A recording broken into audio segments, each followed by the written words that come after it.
另外，伫嘉义市区呢，昨下晡是有邻家厝着火烧，这消防局是用2点外钟的时间，才总算甲拍花，拢总是有7间厝去烧害去，加在是无人着伤。而且呢，这火灾的时阵拄好是低档，消防局表示讲，这种事故呢，应该毋是低档所引起的。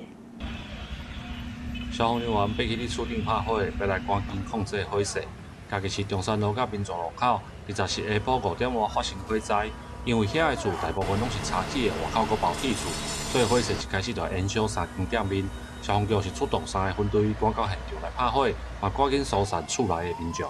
我著板头店规个拢去啊，板头有烧掉啊，啊内底迄个冷冻库拢机械拢嘛去啊。大火发生的时阵，拄好阁拄着地动的国家警报，所以一开始互人误会是地动造成的火灾。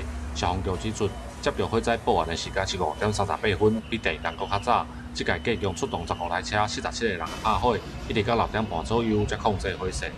那个现场那个火势很大，那向外烧出啊。那我们总共派出了15车47人进行抢救。那目前火势已经进行的控制了。那我们在持续的灭火中。这场大火一直到暗时7点半左右才拍花。消防局表示，现场无人员的伤亡。不过有7间厝伫这场大火来受到损害，详细着火的原因，阁要等刷落来现场的调查。记者林慧婷，嘉义报道。